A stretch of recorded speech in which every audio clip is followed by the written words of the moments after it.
We just had one of the most insane directs ever. I wouldn't say it's the absolute best direct, but a lot of the announcements here were really interesting. A lot of things that I've been either wanting for a while, some things that I was not expecting to happen, which I think is pretty good for a direct.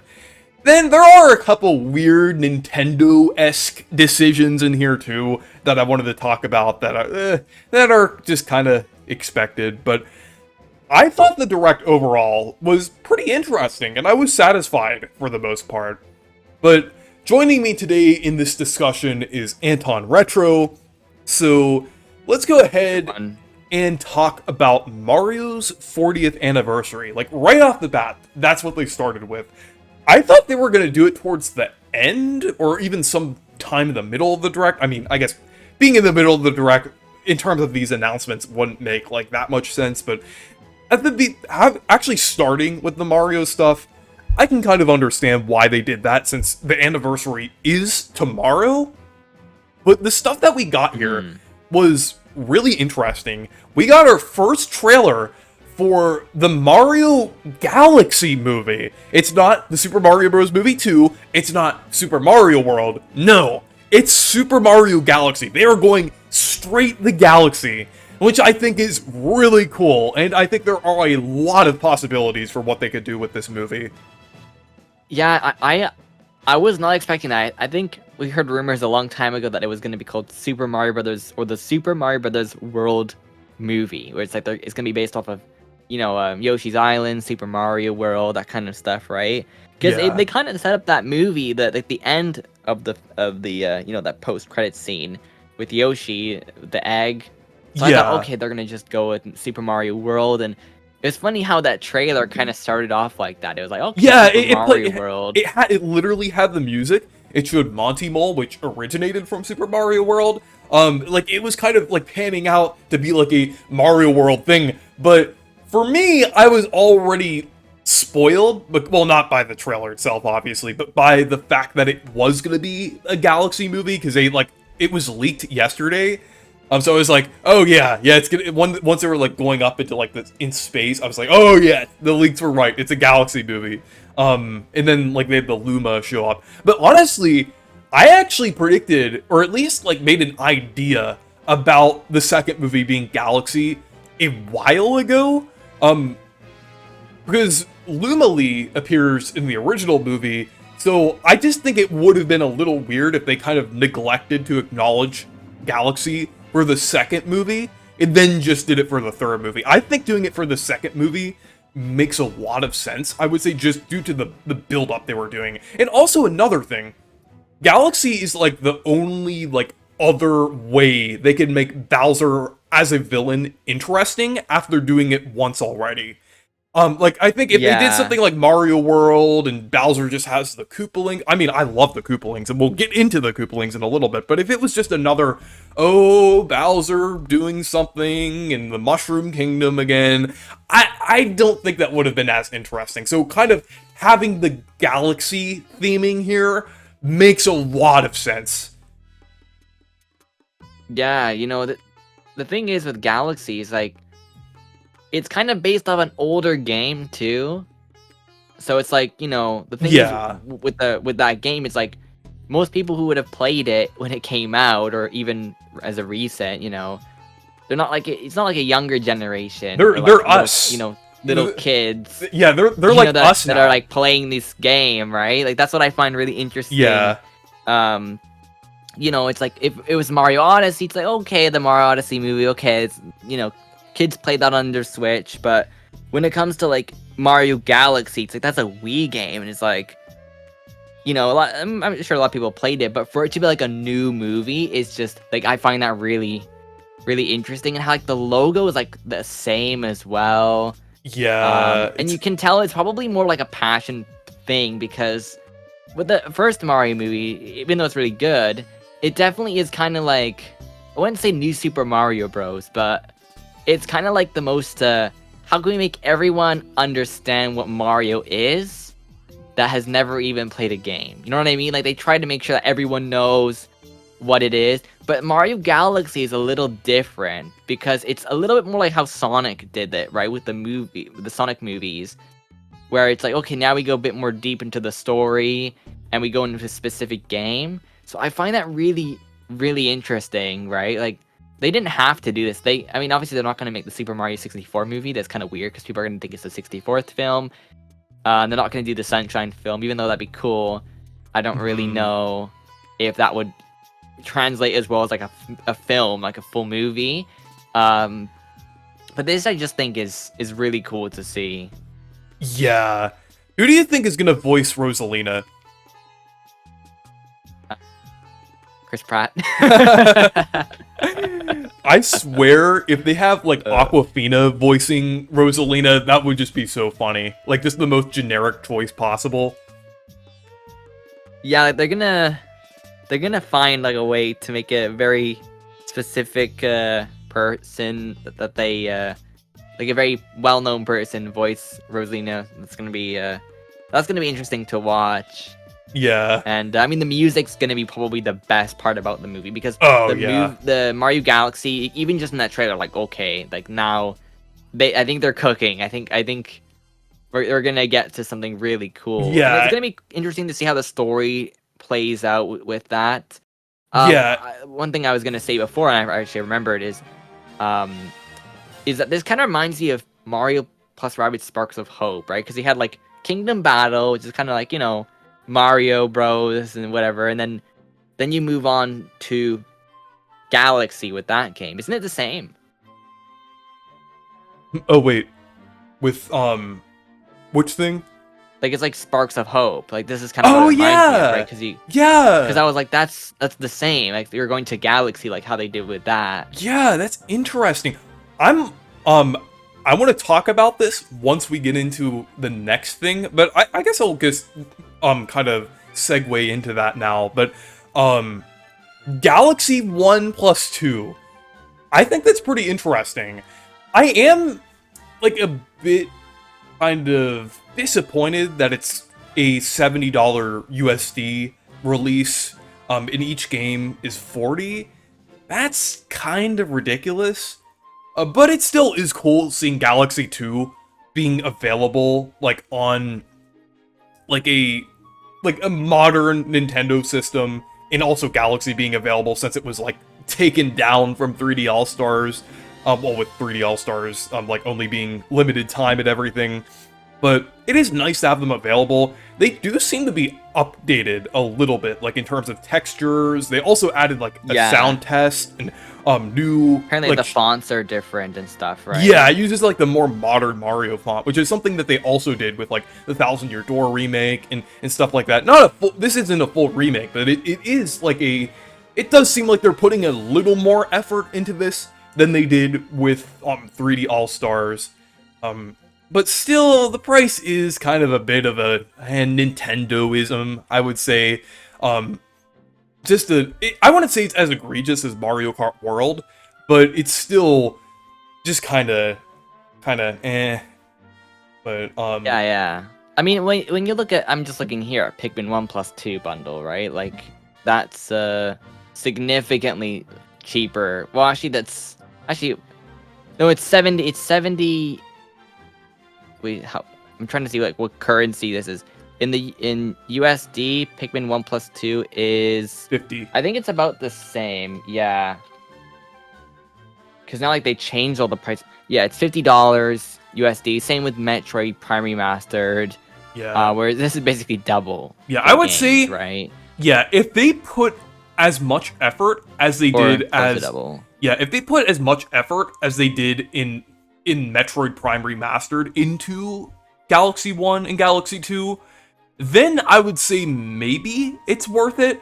I'm probably just gonna get Galaxy 2, but not both of them, because I already have Galaxy 1 on my Switch with, like, 3D All-Stars, so there was really no point in me buying Galaxy 2 as well. Or, no, Galaxy 1 as well.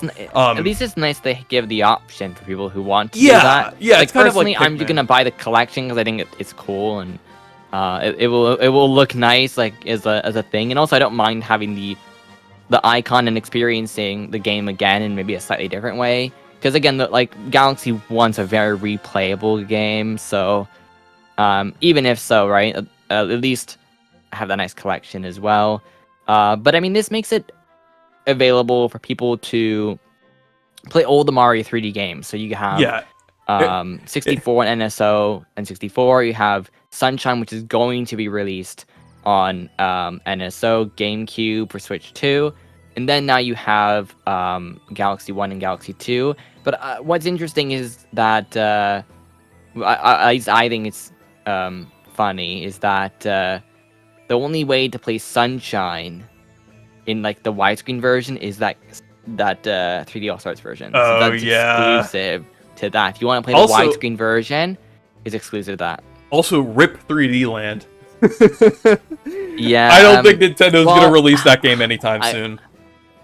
Yeah, and I never expected any DS or 3DS game to be released without major work to them, because like you'd have to completely redesign the game, and you'd have to remove prompts and buttons and functionality that I just don't think it's worth it for them to do unless they do a remake. Remakes, obviously, they can do any game and modify it. But when it comes to like a remaster, it's like DS and 3DS, I think, are off the table for a long time. Yeah. I do think, though, it's interesting how with these or I guess maybe you can call them remasters, maybe ports, I don't know, but does it mean that Wii games are maybe not on the table for NSO anytime soon?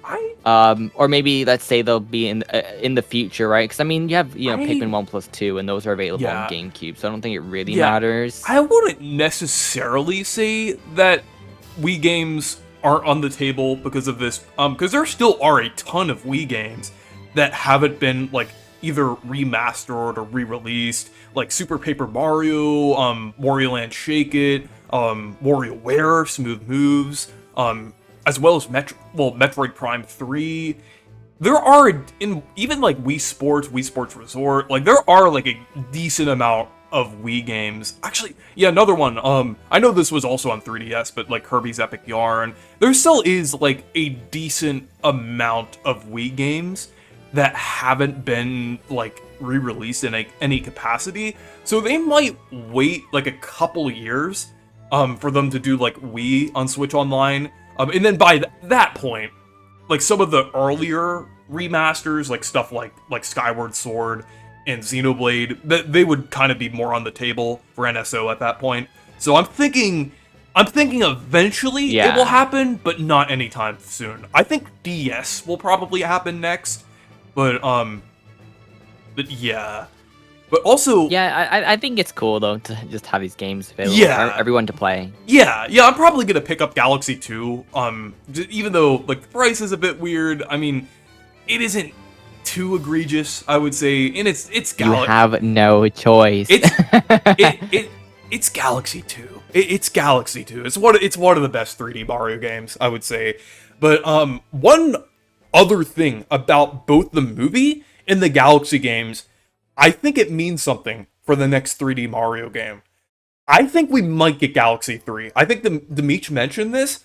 For many years, I was thinking, we don't need Galaxy 3. We need Odyssey 2 more than that. Or like just Sunshine 2. I feel like we need like a 3D Mario game that kind of builds off of one of the other ideas that they didn't explore as much. But I would still...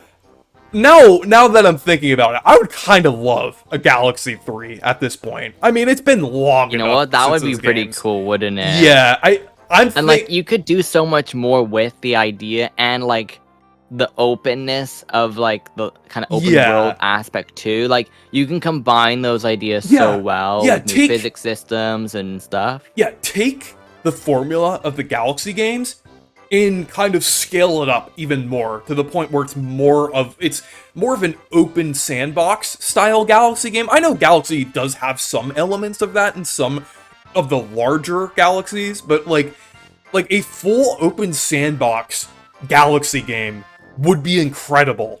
I think like that would honestly be like the best 3D Mario game. If that might even top Odyssey, if they do something like that, like just take the formula from Galaxy and apply like the other like formula from 3D Mario into it. That just makes a lot of sense. Like maybe like next year. That could be like next year's holiday title, like Galaxy 3. That just makes so much sense now that I I'm mean, with thinking the about it. movie and stuff, like, and also another thing too, when you think about it, for the Super Mario Bros. Movie, when they did that, they kind of paired that alongside, games like Mario Wonder, Mario RPG, so kind of like story-driven games that kind of Yeah. like are very similar to that movie. But when you think about it, if you have a Galaxy movie, okay, you're starting with Galaxy and Galaxy 2, what are you gonna do? You can make another one. So Yeah. I am on board with Galaxy 3. Because I think it's Same. really the Yeah. only thing that I think they can also do. Like, if they're not gonna do an Odyssey sequel, which I don't think they're gonna do anytime soon, and the team who did that, I mean, well, they could also be working on a Mario game as well, and I'm sure that they are. Donkey Kong Bonanza was kind of that priority of that type of game. So I don't know. I really do hope it happens. I think Galaxy 3 would be great. Yeah. Or Galaxy 3. Yeah. Did I But say Galaxy 3? you accidentally said Galaxy 2, but yeah. No, I thought I like in my brain I said Galaxy 3 and it's like no. Yeah. Maybe I'm still on like that, oh, it's not on Switch and it's never going to be on Switch. Cuz you remember there was that whole time when Galaxy 2 was just kind of like ignored, like it didn't exist. They like remember when they treated it like it didn't exist part of like the anniversary and everything? For the Yeah. 35th anniversary. They were like, "Oh, it's Super Mario Galaxy, then Super Mario 3D Land." It's like, "Wait, what? What do you mean? What happened to Galaxy 2?" And they're just like, "Oh, no, it doesn't exist. It's in Yeah. your brain or your memory." That was weird. Luckily now it exists. Nintendo discovered its existence. Oh So yeah. that was nice. But finally, moving on to something other than Mario Galaxy, we have Mario Tennis Fever. At first, I was like, another Mario sports game. Here we go again. But when I was actually watching the trailer, I was like, wow, this actually looks interesting. It actually has content. It's not unfinished this time. Because if you remember, during the Direct, they said there were going to be 38 playable characters at launch. And to put that in comparison with Mario Tennis Aces, Aces only had 16 characters at launch. So this is 38 characters right from the start. And they might add more on top of that, which is crazy. The new gimmick with the different like tennis rackets look pretty cool as well. And they're also doing like some new stages too. Like they have like one based on Waluigi Pinball and Mario Wonder. And this is what I want to see in Mario sports games more often. More acknowledgement of like some of the more interesting things in the franchise. Less of that just generic looking, like just environments that just do really nothing to add to the Mario universe. Like actually, like doing what they did during the GameCube and Wii era, and actually acknowledging some of the recent mainline titles and making some other cool locations. This is what I want to see more often in the Mario sports games. I would say I am a bit cautiously optimistic because there is a chance that there could be some content lacking in some areas, but at this point, I do feel like they are addressing a lot of the criticism, and it does seem like this game will be pretty fleshed out from what we've seen so far. Yeah. It does look a lot flashier than the last game, and also it looks so much more polished with the like the menus are way nicer looking. Oh, yeah. Like Tennis Ace has a very basic menu. I think golf is way better, but this game looks like it's a major improvement from the menu and from the look of the original game, which I guess makes sense because Tennis Aces was based off of Ultra Smash, so it's basically the same. Yeah. But I think, yeah, another interesting thing about Mario Tennis Fever is the fact that they seem to be going all out with the story mode. I know Aces also had the story mode, and I thought it was kind of meh, but now it seems like it looks a lot higher quality than the one in Aces. Closer. Yeah, it looks closer to the one on the Game Boy Color. We played that one. That's what it reminds me of. Mm-hmm. the story mode. It reminds me of the Game Boy Color top-down one. But the cutscenes as well are just, they're really, really good. I'm just watching a bit here. The cutscenes are extremely high budget compared to Here Walks Franny. Also, we need to talk about Baby Waluigi. They just casually revealed a new Mario character, and that's Baby Waluigi. Looks incredible. He looks exactly like. I thought he was in Mario, Dr. Mario. Was that not? No, that was just Baby Wario. That was just Baby Wario. Baby Waluigi is completely new. So I think they created a new Mario character. Yeah, they create. Yeah, and the funny thing is, Camelot actually created Waluigi. Waluigi originated from Mario Tennis. So I feel like we're coming full circle here, with Camelot also creating Baby Waluigi. So... I guess you can pick any of them to play as. And yeah. You have to upgrade yourself until you get stronger. But it does kind of, like, the top-down look very much looks like a Mario, the Mario Tennis game from the...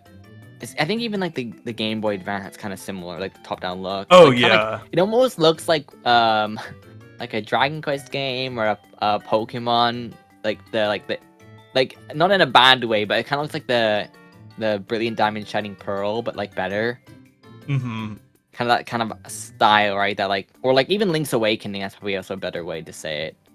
Yeah. But hopefully there's enough content to justify the price of the game, because that's the thing. Like, you know, on one hand, it's kind of Nintendo's fault for pricing the games all at that same price point, because, you know, if the game is fun and they put a lot of work to it, maybe there's not as much content as there could be. It's like, well, it's kind of Nintendo's fault for making the price so high, you know what I mean? So like, it's not like we should judge the game. Now if the game has barely any content, that's a big problem, because it's like, okay, you're making it more expensive, but there's less content than say Aces, which I don't think there will be, hopefully not.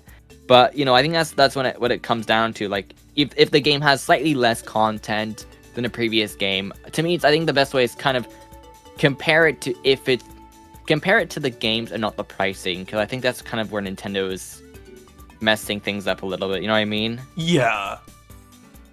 But yeah. So moving on, we have the Switch 2 edition of Super Mario Bros. Wonder, and I think this one is pretty interesting. At first, I was like, oh, is this just gonna be like extra modes and not actually new levels? But I think they did kind of soft reveal some like new levels like later in the trailer, which I just think is kind of strange that they didn't focus on that more with like the Koopalings and things. Cause that's one thing. Yeah, like that is cool. Yeah, because the fact that the Koopalings are returning is nice. It's almost like they heard the criticism of like the game not having like enough bosses and things. But now that I'm looking back on it, I'm like, Wonder kind of needed this. Like, at first I was thinking, like, it's just gonna be another gimmicky Jamboree TV-esque Switch 2 edition, but these modes actually look pretty fun.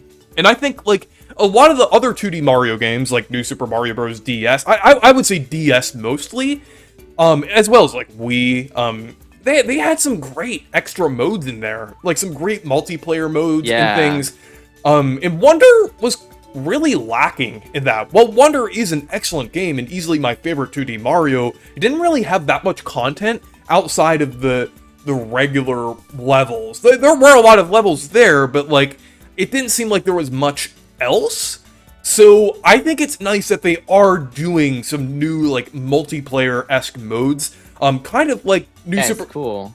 I would say almost comparable. The New Super Mario Bros. DS is like Mario versus Luigi mode, different things like that, and as well as like the there's like the coin rush like things and like other New Super Mario Bros. Games. This does kind of seem a little akin to that.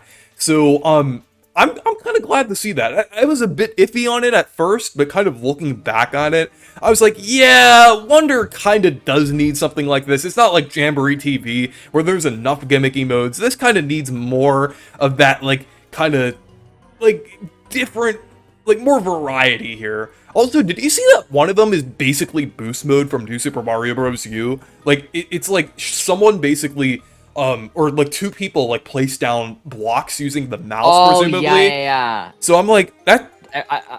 When I saw that, I was like, oh, it's kind of like Mario Maker in a way, but I guess it is boost Yeah, mode. I was thinking, yeah, boost mode because it's actually in like a regular 2D Mario game. But yeah, I think the new things they're adding the wonder are pretty cool. But we're also You know what? I was gonna say two things that I really like about this is that there's a lot of more. Are there any unique enemies and things that we're seeing here? Because like that bomb, I'd never seen. yeah, that bomb is bomb. new. And then there's like this cloud thing too. It's like, yeah, there's like a cloud with a Yeah. drum too. They're adding There's like, a lot of unique stuff. It's pretty Yeah. cool. I like how they're able to modify existing Mario characters. Yeah, they also- Ah, it how seems like- interesting. it seems like they brought back Phanto too. Like they have like this Phanto mask as well. Oh, the mask from Mario Bros. 2. Yeah, and also if you saw like there's like one of the menus, some people found that Rosalina will be playable, which is really cool.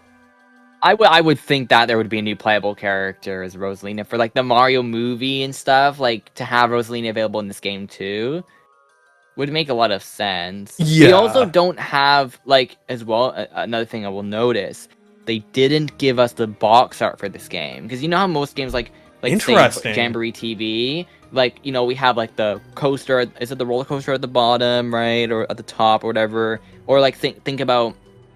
They kind of do like the Bowser's Fury thing where they slashed like half of it, right?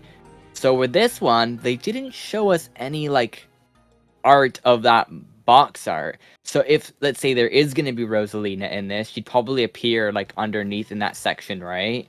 Yeah, So, but yeah, the people found yeah, because they found like reference. yeah, we could also potentially be getting like Wario Waluigi as well. I know that's massive cope, but Where do people see the like what's it called, like Oh, where was Rosalina. this, like leak? it was like there was like an icon at one part of the trailer that like showed Rosalina on it.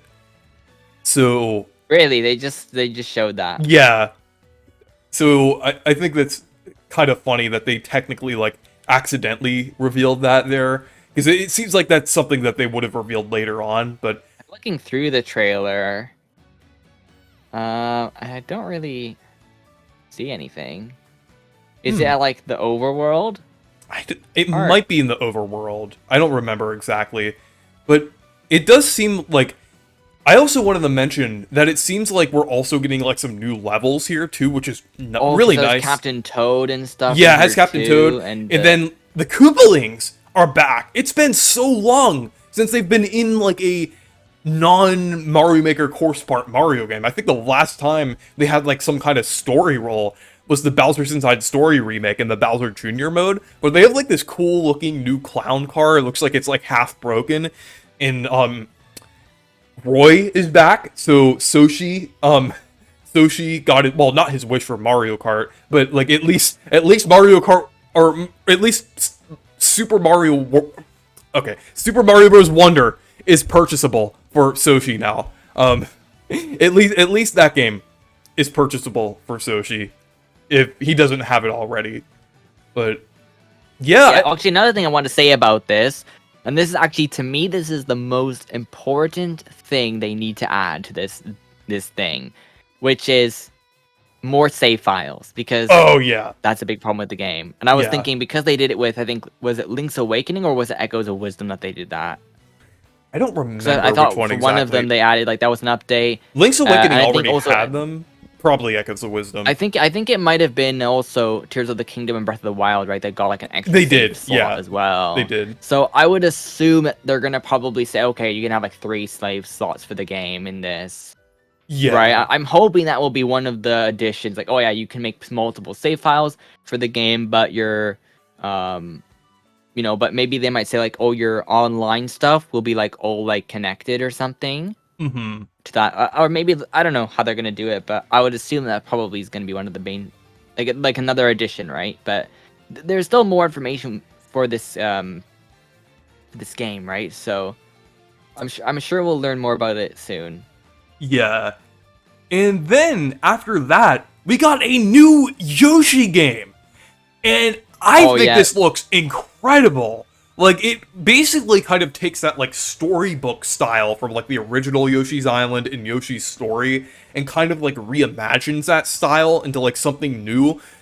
And the idea looks really cool. It seems like each level will be themed around, like, a different enemy. And then the enemy could also be, like, your ally, too. It kind of reminds me of Kirby Star Allies a little bit. But, I mean, in a good way, I know Kirby Star Allies is kind of mid, but the idea of, like, different enemies, like, teaming up with you is pretty cool. And it just looks really creative and interesting, like a lot of Good Feel's other games. But yeah, just the art style here just looks incredible. I think it looks like I really liked Yoshi's Crafted World. I liked it a lot more than most people, but I would say this looks even more creative and interesting than that in terms of how the game looks. But I am pretty excited about this game since I know not everybody loves the Yoshi series. I know there's people who are like, oh, Yoshi as a whole is just mid. I disagree. I think there's a lot of pretty good Yoshi games, even though some of them are mid, like Yoshi's New Island and Yoshi's Island DS. But this new game looks pretty good. I'm pretty excited about it. Yeah, the art style is very nice. I think it looks, to me, the game looks way higher budget than anything that we've gotten from. I mean, I'm not saying Good Feel doesn't make good stuff, but let's just say that it doesn't really look like a Good Feel game, does it? Or Yeah, what do you think? I can kind of see it. I would say, I mean, like, to be fair, Mario Tennis Fever looks a lot higher quality than other games we've seen from Camelot. So, Yeah, maybe it's just the budget. They got a higher budget. Yeah, for this I think game, they got a but higher budget. It's just they did like Princess Peach Showtime, and you think, oh, then they do this soon after. Yeah, part of I the don't reason know. why I think it's Good Feel, the font is very Good Feel-esque. The Yoshi's model also looks kind of Good Feel-esque too. And Good Feel usually has like a unique style that they do for like most of their games. Actually, you know, it reminds me a little bit of Wario Land Shake It with its art style. I Yeah, think, maybe it is then. I think, like, a little disappointing that they aren't doing a new Wario Land, though I do think it has been a little while since the last Yoshi game, so this is still But pretty exciting. yeah, I like how the title kind of is like Kirby in the Forgotten Land, Yeah. or Or Paper Mario, yeah, the Thousand Year Door. it's like Thousand Year Door. Yeah, Like you know, Paper Mario, the mysterious book, but that's in basically general- the same. That's Super Paper Mario, but in general, like the fact that it takes place in a book kind of almost gives me some Paper Mario vibes. I mean, the thing is with Yeah. like the older Paper Mario games, they're kind of based on Yoshi's Island, so it kind of comes full circle that this game kind of reminds me of Paper Mario a little bit. So, but yeah, I think this is a really cool idea. like like you don't usually see that, like Mario, like and the Yeah. Kirby and the Forgotten Land, or Paper Mario, the Thousand Yeah, Year I'm Door. Like that's thinking- kind of the name that you see that. Yeah, I'm thinking, like, since they have that in the title, a lot of the time when they kind of do that, the game has, like, a little more focus on story. So I'm wondering if there's going to be, like, a little more interesting... I know it doesn't need Yeah. to have an interesting story. It's a Yoshi game. But, like, if they do something, like, a little more interesting this time, because it's, like, a storybook, that would be pretty cool. Like, add, like, a little more lore. But is it like a traditional? I mean, it looks like a Yoshi game, but because when they started, I thought, oh no, it's gonna be some sort of like experimental version. It's like, oh, you have to do some No, quests or something. I think it's still a traditional Yoshi game. The quests thing, that seems to be like level objectives, I would say. I think those are just different. Because like the way like the way it started, I was like, are they gonna go kind of weird here and be like, oh, it's like Pokemon Snap or something, but you know what I mean? Yeah. like something different. But it looks like a Yoshi game though. yeah, it is cool that you can like take different enemies and like you can kind of like find information about them. It's almost like yeah, like you said, Pokemon Snap, but as well as like the Tattlelog from Paper Mario, it's kind of like a 2D version of that. I think it's a pretty cool idea. Kind of like I think that's like a fun 100% completion thing to do, like getting like all the enemies. Like almost kind of like that collection aspect to it. So I think it's a pretty cool idea, I would say. But I think this is still like a traditional like Yoshi game and everything, because they still do have like the eggs, and you like still control the same, like the exact same way that you do in like every Yoshi game. I think they're just making it a little more unique this time, so it's not like Yeah. it's not too similar to like Crafted World or Woolly World. This just seems to be like an evolution of that kind of, which is nice. Yeah. I like the frame rate thing they have going on in the game. Yeah, it's cool. Like where it looks like a stop motion almost. Yeah, it reminds me of It reminds me of Paper Mario a little bit. Paper Mario, yeah. Paper Mario kind of does that too. So I think that's pretty cool. We need good feel to at least help with the graphics of a new Paper. I mean, Intelligent Systems did knock it out of the park last time with Thousand Year Door, but I mean, I would say Thousand Year Door has like a less.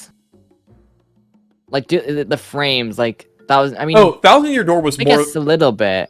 It was Thousand Year Door was more of like a paper doll thing. Origami King in Color Splash Was closer to like a stop motion, yeah. Yeah. But yeah, this game looks way better than I would say Crafted World for sure. It looks way nicer. Yeah, I like Crafted World, but I would say this kind of does look like the concept looks a little more novel here than it did in Crafted World. Crafted World did feel like a little forced with how the gimmick was. This looks a little more naturally like implemented. Oh, it's a storybook. You need you basically need to like find information about these enemies. And, like it just makes a lot of sense for the theming that they're going for. So I'm pretty excited about this. Yeah, and I would say that like what I find interesting is I remember when Yoshi's Crafted World was when Crafted World was announced, right? And then it's like 2018, then it got delayed so long. It's like this game isn't actually being like, it's not going to come out in 2028 or whatever. Yeah. So, and that's the kind of I was kind of a little slightly, well, I mean, maybe not unrelated, but I've noticed that a lot of the games here they've presented are coming up very soon. That there's no like, oh, it's coming out in such a long time from now, right? Like, so, because when you look at something like Metroid Prime 4, it's like, ugh. Yeah. Mm-hmm. But moving on, we then had a segment, honestly, like not including the final Switch 1 exclusive, well, not exclusive, but like Switch 1 designed game there, but like those 3 games there, they're like, what are we doing here? Like this like exclusive to the Switch 1, they're just like they don't even look that interesting, kind of like one basically looks like Splatoon, but a puzzle game. Like, it's like those games that you just kind of zone out for a little while, and it's like... That Splatoon puzzle game looks kind of interesting, though. Like, it kind of reminds me of Ninjala, Splatoon, and like Puyo Puyo combined. I would say the art style, though, kind of does look a little uninspired. They did kind of try to copy some things. Yeah. But yeah, moving on, we have Tomodachi Life, which was also really nice to see. I'm surprised they didn't announce a Switch 2 edition, because they didn't include it in that Switch 2 part that had Switch 2 editions. I think it's a little disappointing, because it would have been nice to see the game like in 1440p or 4K. I think, and also just like mouse controls as well. I think that would have been nice, but the game looks excellent. I'm really looking forward to it. I still need to play like the original, or not the original, the second Tomodachi Life game on 3DS. So I think it looks really good. It seems like the Mii Maker is also a little more fleshed out. Hopefully it will be like as fleshed out as Miitopia's was. The makeup feature, yeah. But like from what we saw there, it does seem like they're doing more with it. Like just there's more features available, and it looks pretty nice. Yeah, I think that's going to be such a good game. And I do like how the music's very, you can tell it's kind of like the DS game where they're taking a lot of inspiration from, but then more of the 3DS game. Because, with the original game on the DS, it's very charming. Like, the music, it has a very specific sound to it. I like that they're taking inspiration from that and that quirkiness, because with the, the move over from the DS game with 3DS, it was more like a deluxe version, right, of how they did it, like, with the features, or we'd probably say it's like we probably say it's a new game, but it was kind of more of a deluxe, right? Like they added features and they kind of built off of that game. Yeah. Right. But like the thing is, when going from the DS to the 3DS, you kind of lose a little bit of that charm. Like a little bit, right? Where it's like, okay, we want to make it modern. Now we can use modern things, but when you use those modern things and the old stuff, like from the DS kind of sounds or like visuals and style, it becomes kind of lost. But here, I like that they're using the text to speech, the classic text to speech. They're using that. They're using the some of the visuals, like the Miis, how they look. Like everything's still very much Tomodachi Life, and that's great, you know. Oh yeah. Yeah, I agree. But moving on, we also got some new information about the Final Fantasy VII Remake Intergrade. But that looks really good on Switch 2. I'm excited about that. I'll probably pick it up when it comes out. Isn't it coming out in January? I think that's kind of interesting. I mean, that's good that they'll give it more time to cook and everything, because I think it's important that it looks good on Switch 2 and everything. I mean, it was originally a PS4 game, so that could easily run on Switch 2, but still, it looks great. I'm excited about it. We're also getting, like, the other two games, like, in the Remake trilogy as well, which is, like, including, like, Rebirth, as well as the next one that's gonna come out after it. That is incredible. I think that's awesome that they're all going to come to Switch 2. I mean, it would be weird if they didn't, because, like, why have the original on there if they're not going to have the other two? But that's pretty cool that they're going to have all of them. Yeah, I'm really excited to finally play these games. And by these, like, the whole trilogy is coming to the Switch, too, so that's going to be awesome. I've been wanting to play them for a while, but the thing is, like, they're available on, like, Epic Games. They're available, I think it's available on Steam as well, right? So, the thing is, I don't want to pay that much money for, like, a Steam game just to have it digitally and on my computer. I'd much prefer to have it portable and on a TV as well. Just, I think the experience with a controller, even though I can connect it to my computer, I think I personally prefer that more, right? Yeah. And then we also, I'm not sure what order this was in, because the website that I'm looking at, like, for the recap kind of has everything out of order, but we also got a new trailer for Hyrule Warriors Age of Imprisonment, and that's coming out on November 6th, so thankfully it wasn't, like, pushed to, like, next year.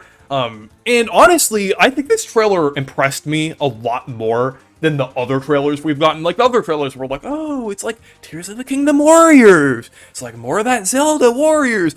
This actually looks a lot better than I was expecting. Yes, it is like another, like, Hyrule Warriors game, kind of based off of an existing Zelda game, but I think the things that they're doing here look great. There's new characters. It seems to run really well on the Switch 2, which is, like, something we really haven't had before for Hyrule Warriors. Like, all of them kind of ran like crap, I would say. So having one that runs well is really refreshing. It looks a little more visually impressive than I thought it did. I thought it was just, oh, Tears of the Kingdom, but Warriors. I mean, yeah, it is still kind of that, but, like, it does seem like they upgraded things a little bit to look a little better on Switch 2. It does seem like the environments look a little more detailed. It just looks a little more interesting than I thought it was going to be. So I think that's pretty exciting too. Like, just with how it looks in general. And also the fact that the game is going to be canon makes me a little more excited about this than I was for Age of Calamity. Like, I think they even confirmed it was canon back on the, like, the partner showcase. So, I have a lot more of an incentive to actually play this now. Yeah, for sure. I agree too. Like, I was really hoping that they would maybe add a patch or an update and then announce, oh, we're gonna update Age of Calamity. Like, that would have been nice. Yeah. I don't know why they didn't really announce it. Like, oh yeah, you can download a free update today and make it the game 60 frames per second, 4K. That would have been cool, but we didn't really get any of those during this presentation, which is strange. I thought we would at least get one free update available. That is weird. Like, it would have been nice to get, like Thousand Year Door or Brothership at least. That was just kind of weird that we didn't get anything. Yeah, I do find that strange. But the next thing I wanted to talk about, this was actually a little before the Age of Imprisonment trailer, but the Kirby Air Riders amiibo. That was actually something that I predicted. Not for this direct, but like for the Air Riders direct. I think that's really cool that we're actually getting like amiibo figures for it. Definitely pretty exciting, I would say. And the thing is, they're actually like kind of more like interesting now, since you could swap out the characters on the different air ride machines. I think that is amazing. And they also kind of work like Smash, where you could train them as well. I don't even know how they're gonna get that like gimmick to work. Like, that is really cool that they're doing that. Like with they're swapping. Oh yeah, for sure. It's such a unique thing we've never seen before, and it's also like, how does that even work? Like, does it have electronics? Imagine if there's like, imagine if know. there's like a charger on the side of like a tiny little USB-C charger on like the side of each of these amiibo figures. That would be kind of ridiculous, but I mean, it would kind of make that gimmick make sense. I would say maybe it doesn't. Maybe it's just some Nintendo black magic going on there, but like yeah, because like we've never had technology like that, right? Like, or maybe Skylanders did that. I'm not. Yeah, sure. It does seem like a very Skylanders-esque thing, but yeah, because like I know there was something kind of similar with like Starlink, but that was an NFC, was it? So, but it's like you could swap things out with the accessories, but this is just such a new concept, and I wonder if Sakurai was the one behind. Well, I mean, he is the one behind this, but yeah, I wonder if this was really his idea of like, oh, we should put this technology and make it like this. Yeah. But we're also going to get more of them. So far, we've seen like Kirby and Bandana Waddle Dee, so definitely pretty exciting to see more. Hopefully, like Meta Knight, DDD, maybe Magalore, Chef Kawasaki. I think that would be pretty cool to see like more of these like different amiibo like swappable things. But yeah, I'm definitely pretty excited about that. But then we got what is possibly the craziest announcement in this entire direct. We are getting a new console on Switch Online. And it's not DS, it's not Wii, it's Virtual Boy. That is insane. I've thrown around the idea here and there for like a while that like it might happen. That would be cool if Nintendo did like a little thing like that, but I didn't actually expect them to do it. But it is really cool. However, there is a bit of a caveat here. You can only play these games in VR. So you have to get a headset, either the kind of faithful replication of the original Virtual Boy headset, or a cardboard Labo, which is literally just the Labo headset. But I guess your Switch 2 can fit inside it. I guess we know how Nintendo's using their unsold Labo units now. I think we finally know what they've been doing with that. They went from the unsold Wii U boxes to Labo to Virtual Boy cardboard. But it's probably going to be something else, because each of these cardboard things are like $20 USD. So I don't think it's going to sell that well. In the actual faithful headset is 100 USD. That is insane. Because you need a $50 crazy. You need a $50 subscription to even play these games. Why even include it in Switch Online at that point? I mean, if it was just a headset and they included like all 14 games that would just download onto your Switch 2, I think that would be much more understandable. Why even include it in Switch Online at that point? It should be like a separate app, like the Virtual Boy Collection, and they like sell it like alongside like the Virtual Boy thing, like sell that all of that in one package for $100. I mean, yeah, it would be a little overpriced, but like I would understand it a little bit, because at least it wouldn't be on a subscription service that you're actively paying for every year. It would at least be downloaded onto your Switch 2, or Switch 1, because this is also on Switch 1. I mean, like, yeah, I understand that. But it's $150 if you want to get the whole Virtual Boy experience on your Switch 1 or 2. Just insanity there. I mean, at the very least, you could probably use any cardboard VR headset or like third-party Switch VR headset. Like, I think like any of them would work for this.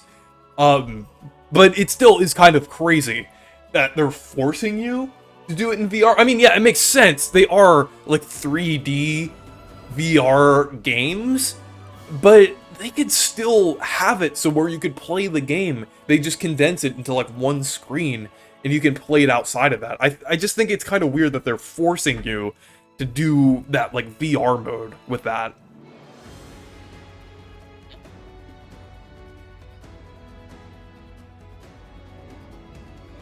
Well, actually, there's one thing we kind of forgot to talk about. Oh, which thing? Do you want to continue talking about the Virtual Boy and then talk about the next thing? Yeah, okay, we'll continue, yeah. Yeah, the Virtual Boy thing, I think, to me, is more of just, it would just be a novelty. It'll be cool to, because I have a system, it'll be cool to see, like, how different it is and, like, how accurate. It looks very accurate, even with the stand and everything. And I do want to see how they alter the design, because the thing is, the Virtual Boy stand is actually quite flawed and not well made. It's known to break quite easily. Yeah. After a lot of stress and stuff, so that's why I don't even put mine on the stand anymore, because of issues with it, that it could happen that it breaks, and obviously I don't want it to break. So with that, you know, I'm interested to see how different it is. And also, there's no controller, like there's no Virtual Boy controller with this either, which I guess makes sense, as you can just use the Joy-Con whatever and other controllers, which is fine. But I think if they included the controller, that would have been really neat too. Yeah. But I know it's only like, well, you could argue the entire thing's only for 14 games, which is funny. And it's not even available for Europe, is it? Isn't it only Canada, US? I think the only reason. And I think the only reason. Japan.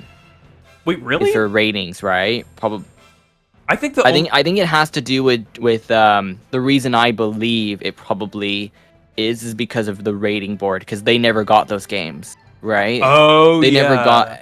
That's what I'm thinking, because thinking about Peggy or whatever, other ones in the UK and Germany and whatever, they never got those games, so they don't even have any, like, they don't even have ratings for those games. So like, what do? It's like there's ratings for all the American games have it, right? The SRB, I know Canada used SRB as well. If in terms of Japan, I guess they have this. I'm guessing they're probably gonna get it too. I didn't watch the Japanese direct, but I assume it says there too. But that'll be really interesting to kind of have a system that's exclusive to like one place. I mean, most people will probably just download. They'll probably just download the app. Like my cousin will probably just download the app through his Canadian account, for example, even though he's in the UK. So at least when it comes down to that, people can still access it. But it is kind of weird, and it's only for 14 games, right? But I've actually got like 12 of the games, including there's actually doing V Tetris there as well. Oh yeah. Well, actually, no. There's 14 American games, but 22 games in total, right? So, and it looks like some of the Japanese ones, like V Tetris, for example, will be included. But maybe they just can't. Like, I'm not sure Waterworld would ever. Yeah, Waterworld's based on a movie, so so think like it would the be licensing for that is kind of a mess. But yeah, we got. I believe that's the only game. Yeah, we're getting Virtual Boy Wario Land, which is one of the only ones that matters. Mario Clash, which is pretty cool. Yeah, we're getting a decent like amount of games here. Like a lot of the ones you'd expect. Even Jack Bros, which is nice. That's like one from of the Atlas. That's really nice. I'm trying to look at where was the list of games? Oh, here it is. So it has 3D Tetris, Galactic Pinball, Golf, it's Japanese title, I don't know.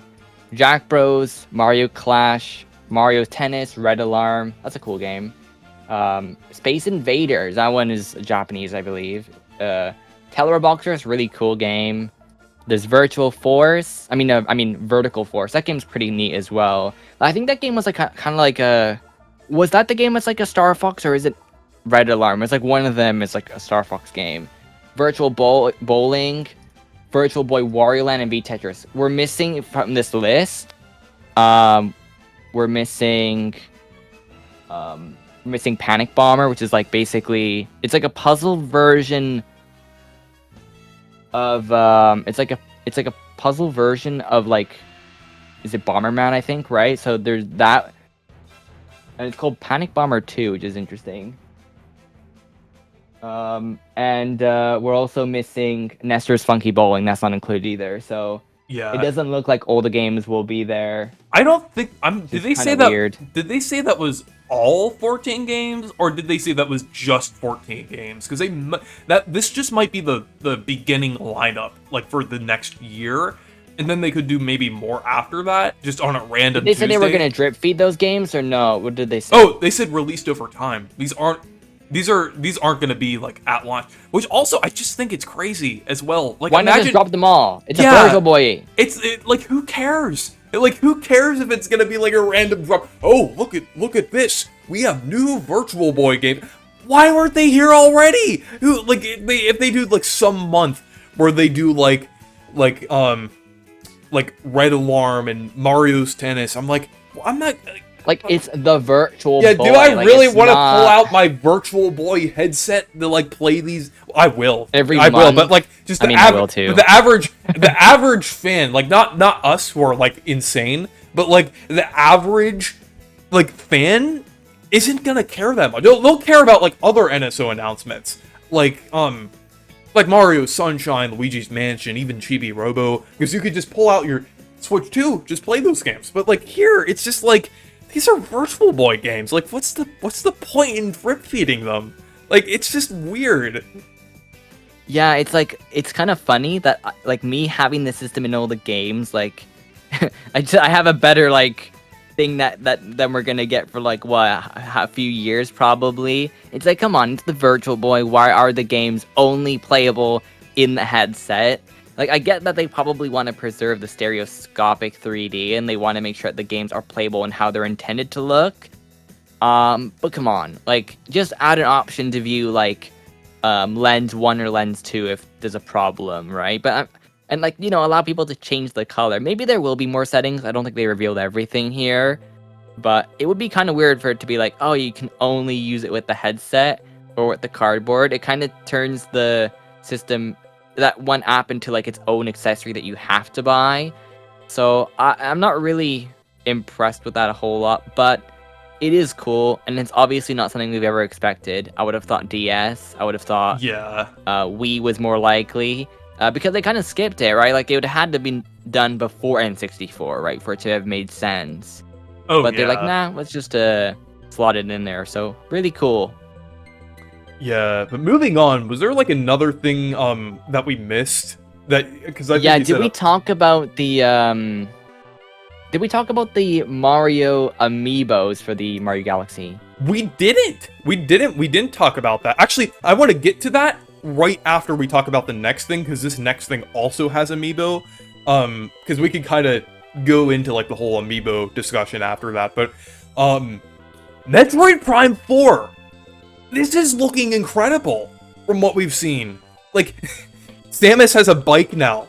Like, and the thing is, like, the way they showed it, it looks open world. I mean, I'm not sure if it's full open world, but like, still, these huge areas in a Metroid Prime game, man, that just looks incredible. Graphically, it looks amazing too. Like, I mean, this might be a bit of exaggeration, but it looks pretty close to like how a PS5 game would look. It has that similar level of like presentation here. It just looks like unreal. Like it doesn't look like something that I would expect to see from Metroid. I guess Prime Remastered kind of set our expectations a little higher, but I feel like this exceeds them even more than that. Retro Studios, it looks really good. You could tell they spent 7 years or 8 years working on, I guess 7 years for like Retro Studios, because it was originally being developed by Bandai Namco, but like 7 years for Retro Studios. But you could tell that they took the entire Switch era to develop this, because it looks amazing. Like I am so excited about this. Like before, we didn't have that much footage. So I was like, oh yeah, cool, Metroid Prime 4. But this fully sold me on it. I was like, yeah, this is a game that I'm absolutely gonna be hyped for. Like I need to hurry up and play 2 and 3. I've played 1. I need to play 2 and 3. So this game, it's in the fact that it runs in 4K 60 FPS at 120 in 1080p. How? Like, what magic is Retro Studios using here? They get a game that looks this good to run so well. Like, it is just really impressive. Yeah, it does look really cool. It looks like a very high quality game, and do we know the price of the game, or I think 60 for the Switch 1 version and 70 for the Switch 2 version. That's what I think it is. Let's see, I'm looking right now. Yes, that's correct. Yeah. It's like Legends ZA, so it's the same thing. This is one. Yeah, it looks very cool. This is one of those but games. Actually, I want to say something like for the Mario movies for the Mario amiibos, did we say how they're like a lot bigger? Oh yeah, like because that's what I wanted to say. Yeah, first with that, Metroid Prime 4 is also getting amiibo figures as well. Some of them are actually releasing like right a little before launch, which is kind of crazy. I think didn't Dread also do that? But one of them does look a lot bigger than the usual amiibos, because it has like the bike too.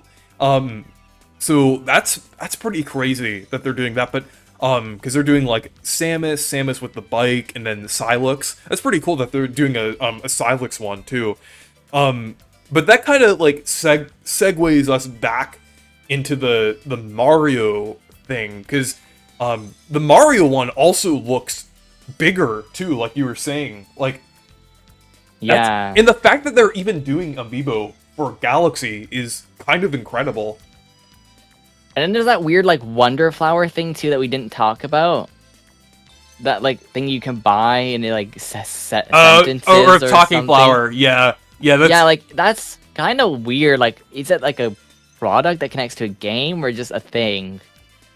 I It seems think like an accessory that like a company would make, like Jack Pacific or something like that. Like, why? I think it's Why isn't it like a Nintendo thing? That's kind of weird. Well, Nintendo lately, they've been doing a lot of like weird merch type things. Like they did Nintendo Alarmo, like a few other like little things like that. Where was this one Wonder released? Like, why didn't they have something like this when it released? I mean, yeah, it makes sense now. They're still doing like the Switch 2 edition and everything, but like, I mean, also the 40th anniversary. But yeah, it is pretty cool. It's a cute little thing they're doing. But yeah, let's move on to another thing. I want to hurry up and get the video done, because I want to play this next thing we're going to talk about. And that is the Donkey Kong Bonanza DLC, which is out now. I don't want to talk about it too much, because I'm going to play it, and I want to make some videos like discussing my thoughts on it. I'm going to live stream it in just a little bit. But it looks really good. It features DK Isle in like a new mode where Donkey Kong is actually working for Void Kong, which is kind of crazy. It's like a new kind of roguelike mode, and that's like on each of the layers. That is really cool, and I'm really looking forward to checking it out. Like, also DK Island it also like resembles Donkey Kong's head again, which is kind of like the older games. So that's pretty exciting. But do you have anything to say about that? Yeah, it looks like a fun DLC. I haven't really finished the game yet, but it's available today. Oh yeah, it's out now. I actually just bought it Okay. earlier because I'm gonna do a stream of it. So I have to finish the game now. I guess that's my reason Yeah. to do it. I'm. It's kind of crazy that they didn't do DLC for Odyssey, but they did DLC for Bonanza. Kind of interesting there. Some people, I saw like a few like people who were like angry about it on Blue Sky, saying, "Oh, Bonanza was unfinished. They're just doing DLC so they could finish the game. They were holding back." No.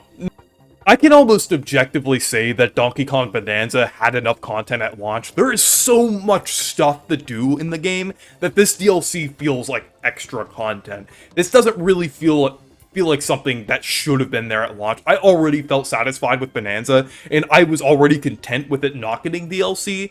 So the fact that it is getting DLC is just like the cherry on top. It feels like extra stuff. Mm-hmm.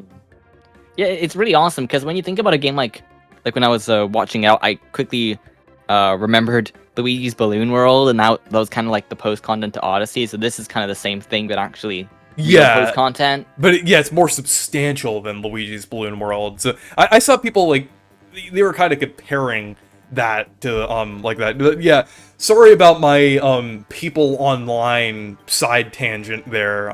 People online, but yeah, it's just like Donkey Kong Bonanza really was a complete game, I would say. But let's move on to some the next announcement here. Pokémon Pootopia. Because we're coping here. You can't say Pootopia without saying cope. I think that's pretty funny, but this game looks interesting. Like, I mean, I'm not like opposed to the idea at all because it does seem to be an actual Pokemon spin-off rather than just like another slop mobile game. But the only problem I have with it is that it looks kind of rough.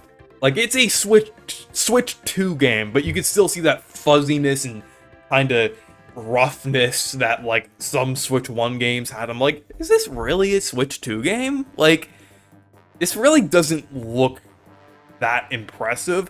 The idea is cool. I like that you play as like a Ditto transforming into like a human looking character. It's a very, I will say the game is very unlike what they've made before. You know, and I'll have to say it's close to something like Poke Park in a way, but in another way too, it kind of feels like almost like an EPD4 game. Yeah. Like that playtest game or something. Yeah, it is. This is the playtest game, but the final version. We did see they deleted it. We did see that. Start over. We did see that Koei Tecmo is like. Yeah, I know. Yeah. But yeah, I think it kind of reminds me of like something from EPD4, right? Like that's kind of the vibe I'm getting from this game. Something that's a bit quirky, a bit weird. But it's kind of like Animal Crossing, isn't it? Or like Dragon Quest Builders. Yeah, Koei Tecmo, I think they did Dragon Quest Builders. You can correct me if I'm wrong. Oh, they did. Oh. Yeah, so let's see. But that would make a lot of sense. Let me see here. Let's see. Koei Tecmo. They were the no, it was Square Enix. Huh, I thought someone said no. Okay, it was Square Enix. I thought I heard some YouTuber say. Oh, Dragon Quest Builders 2 had developmental assistance from Koei Tecmo's team at Megaforce. Yeah, actually, Koei Tecmo did work on the second game, so not the first one, the second one they did. Okay. So I guess that kind of would make sense that they would get some ideas from that. Yeah. And it's kind of like Pokemon Mystery Dungeon a little bit. I do like it's something different though, and honestly, we haven't had any Pokemon spin-offs for a long time that are actually like video games that aren't like a mobile game or a port of a mobile game. So, it's actually quite nice. I think a lot of people should, if this is hopefully a good game, people should support it, right? Because that way we'll Yeah. get more Pokemon spin-offs that are a little bit more charming and interesting. It does kind of look like, classic Pokemon games or like the 2D ones. Kind of almost like Let's Go Pikachu and Eevee. But it also has like an Animal Crossing look to it as well. So it does look interesting. I like the concept and the character design. So Oh yeah. But next, we have another really cool announcement, and that is Resident Evil 9 Requiem. I think that's incredible that we're getting this game on Switch 2, because like this is the next game. This is the new game. So I think that like the fact that they had a whole trailer for it here is not something that I would expect like for like Nintendo nowadays. It's just like we usually don't think Nintendo and then the next big AAA game, but we're actually seeing that somewhat on the Switch too. I mean, Borderlands 4, and then like this game coming out soon, 007, like that one. It's like we're getting like a decent amount of like new AAA games, which is really nice, and I think it looks pretty good on the Switch too as well. yeah, for sure. But Yeah, like a lot of the third-party games, they do look good. Some of them can look a little slightly rough, but it isn't until they actually release. But I think the main problem with the third-party games is the game key card thing, right? That's the main issue, right? yeah, So but yeah, they also revealed that the other games are gonna be there too. Like they're bringing over like 7 and 8, which is also pretty good too. I might play 8 because I heard it was good. I heard like a lot about it when it came out. So that's also nice to see as well. So like I was actually like I think we were kind of thinking that a lot of Resident Evil stuff would show up in this direct. So that ended up happening. So that's pretty cool. But yeah, moving on to the final announcement. We got a new Fire Emblem game, and it looks pretty good. yeah. It's like I know some people, like a lot of the people who were expecting more Bing Bing Wahoo, are like, oh, why did they end the direct on such a? I do such think a it was a weird thing to end it, though. Okay. Even if it is a cool announcement, I do think that it was a bit of a strange choice to put it right at the end as like the big announcement at the end. I mean, to me, it's like I much more preferred like something like bigger to end. Yeah, I know like with the Xenoblade like 3, obviously a lot of people were disappointed, but I was very happy about that. I know a lot of people are gonna be happy about Fire Emblem, but maybe the reason why, as you were saying, they should have flipped the direct around, right? Oh yeah. Maybe they did that intentionally so that people that say they don't want to watch the whole thing would stick around for the Mario stuff, and then like they'd get to a few games. Because really, when you think about it, the big stuff was at the beginning, and then the more like okay stuff was towards the end, right? So maybe they're like, okay, people will stick around at the beginning, and then they'll kind of drop off, right? Maybe they were kind of doing it more like that. Because I've noticed even like in the directs, I'd say like post COVID and stuff, a lot of those ones, they had like major announcement at the end, right? Like, oh, here's the big one, like Smash Bros.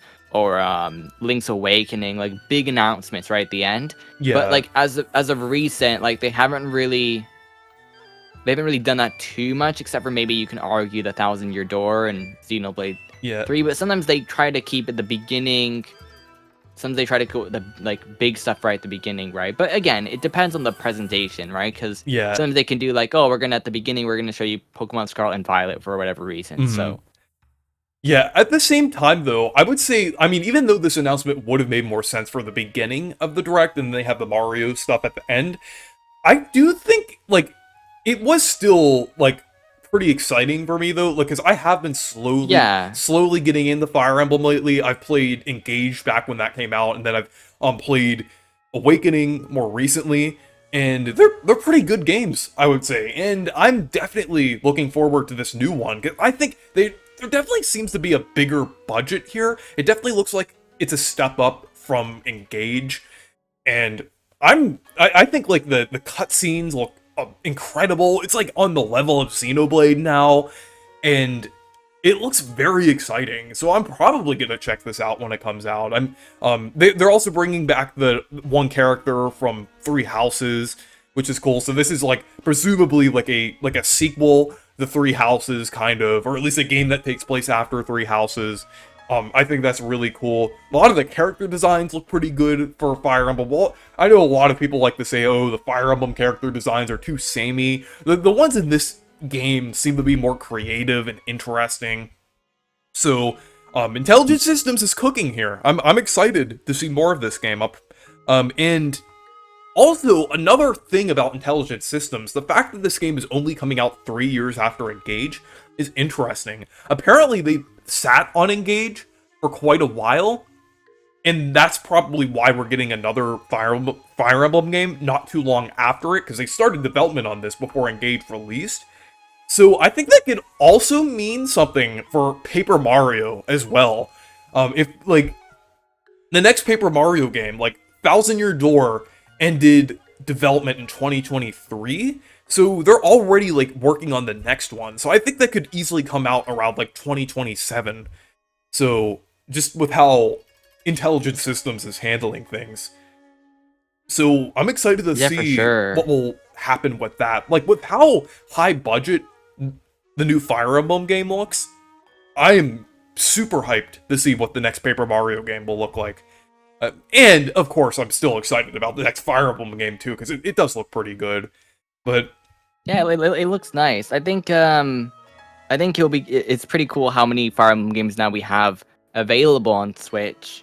Oh, yeah. And Switch 2, right? Like, there's a lot to play, so it's cool that they're working fast to make new games. And hopefully that means Paper Mario is soon going to be released. And also, another game that I probably might see as well, potentially is like a WarioWare game, so I assume they're working on that as well. I think a new WarioWare game for Switch 2 is a given, and I think that would be awesome with the mouse control. Oh yeah, so I would say that Intelligent Systems like very busy. Yeah, I would say for WarioWare, part of the team, the Nintendo EPD side of the team, is working on Rhythm Heaven, because Rhythm Heaven does share some of the same developers as WarioWare, so I don't think we're gonna see another WarioWare game until like probably 2027, I'm thinking.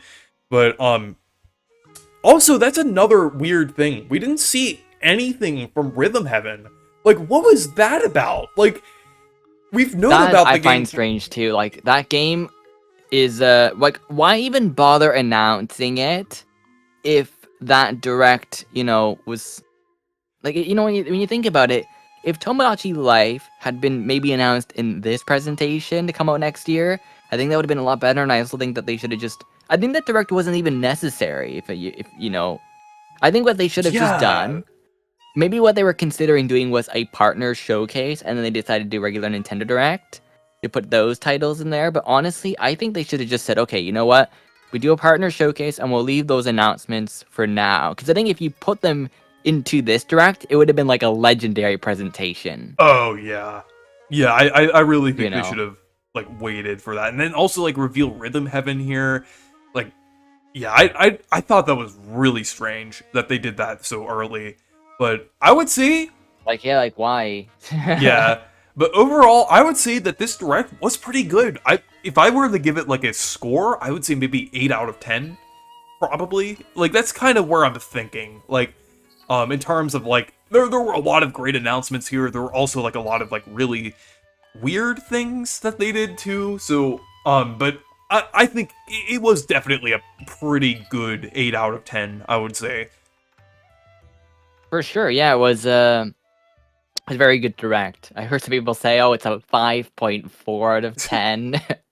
I'm like... Really? Like, then what was 2019 Direct for, like, Yeah, remember that one when they just announced Kirby Clash, Xenoblade Chronicles, and then they announced the NSO SNES, and that was literally the entire presentation?